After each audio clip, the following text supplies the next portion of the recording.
Habis sholat Jumat sambil merenung, melihat-lihat ke arah masjid, melihat-lihat ke arah sekitar.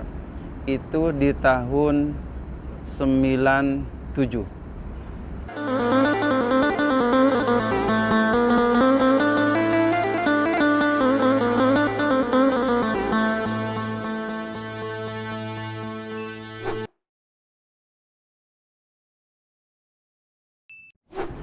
Kalau saya ingat, perjalanan hidup itu memang dengan doa kali ya. Jadi pernah saya silaturahmi hari Jumat. Waktu itu ada acara di asrama haji, saya mampir ikut Jumat di sini bersama kiai saya almarhum Kiai Haji Alawi, beliau al-Hafiz.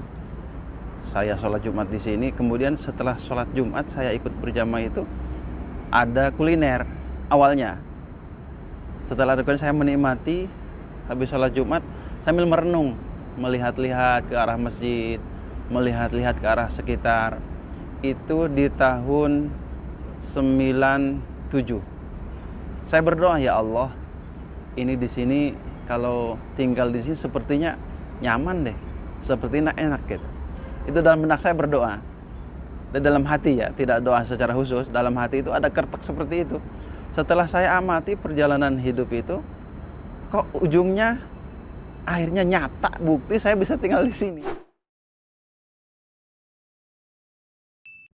Tanya ketemu di sini itu mungkin Allah menakdirkan saya dengan prestasi.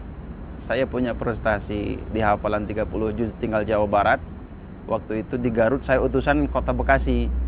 Setelah berprestasi di tingkat Jawa Barat, malah saya ikut ke nasional dari Jawa Barat. Di Pinang ada seorang tokoh yang menanyakan ke saya tinggal di mana. Saya waktu itu masih mengabdi di pesantren Himatul Rijal di Jati Keramat, di Jati Makmur ya, Jati Asih. Ditawarin oleh seorang tokoh, di Islamic Center itu butuh pelayanan imam yang memang memenuhi syarat, diantaranya adalah menguasai hafal Quran, berakhlak baik gitu kan, bermasyarakat. Saya waktu itu menyanggupi. Kemudian waktu itu ditawarin, saya belum kenal namanya Pak Suko gitu ya. Kenalnya Pak Suko itu bupati, bukan pemimpin yayasan gitu ya, bukan pemimpin Islamik. Setelah lama kelamaan saya menyanggupi, kemudian janji ketemu nanti hari Jumat kita tes sekalian imam Jumat gitu kan. Oleh Ketua DKM waktu itu Pak Insinyur Kanti Prayogo. Kemudian waktu itu juga 2006 persiapan Kota Bekasi MTQ tuan rumah tingkat Jawa Barat. Nah, saya sudah mulai masuk di Islamik itu walaupun belum full 100%. Jadi disitulah mulai masuk 2006 dalam keadaan kegiatan saya masih mondar-mandir Bandung gitu ya.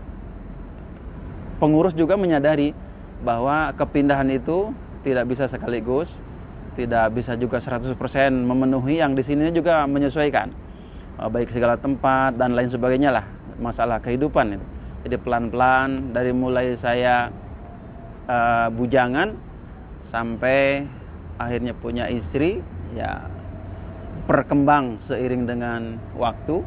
Akhirnya sampai saat ini 2022,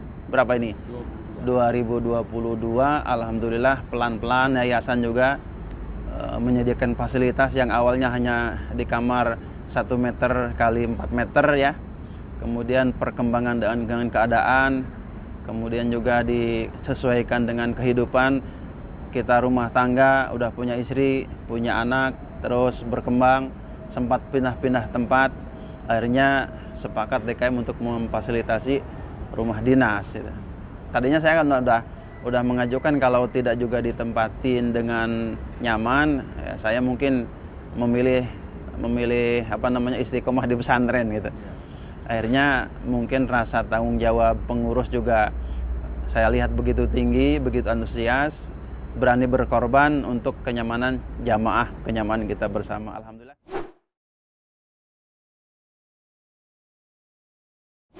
Setelah saya perbandingan, ya termasuk kemarin 2 tahun kita bergabung dengan masyarakat, nyatanya bagi saya dan keluarga itu lebih nyaman, memang itu seperti ini. kita bukan terisolasi dari tetangga, justru kita menjaga dari hal-hal. Memang hidup itu kan ada positif ada negatifnya ya, dengan di lingkungan itu. Tapi lingkungan kita ketika kita ada kekurangan, misalnya butuh bantuan, memang ada kekurangannya. Di antaranya seperti kemarin saya masuk rumah sakit, anak-anak di rumah sama siapa gitu. Kalau dengan tetangga mungkin tetangga sudah pada nunggu di rumah. Ini lebih dibebankan ke keluarga walaupun jauh gitu. Dan itu pun Allah selalu memberikan jalan. Di saat kita membutuhkan, tiba-tiba ada keluarga yang lewat mau pulang ke Bandung, alhamdulillah anak kita titipkan. Jadi selalu Allah memberikan itu yang terbaik, alhamdulillah itu.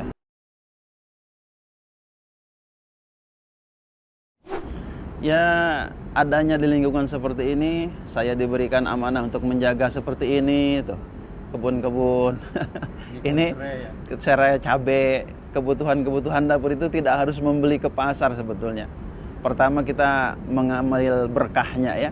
Jelas halalan thayyiban itu jelas itu.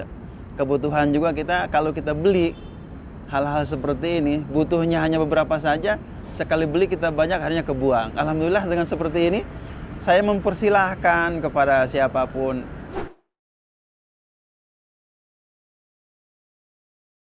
Alhamdulillah sekolah SD di SD Islam favorit termasuknya di An-Najah ya. Dari mulai yang pertama, kedua, yang ketiga. Alhamdulillah yang pertama sekarang sudah kelas 1 aliyah di Pesantren Modern Darun Naim, cabang Gontor yang ada di Banten. Yang kedua sekarang kelas 5, yang ketiga kelas 1 sama-sama di An-Najahul Islam Al-Islamiyah di samping Al-Barakah Masjid Agung.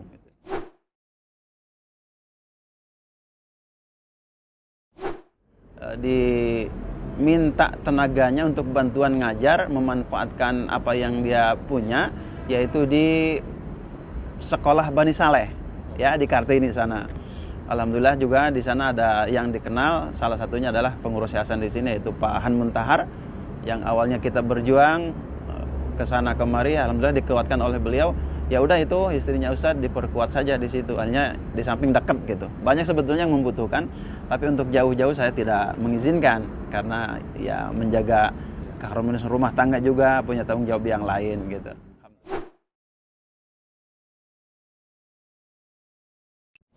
Kalau masak-masak itu ya kita bukan menyerahkan kepada seorang istri semua urusan dapur itu, karena kita juga butuh gerakan ya.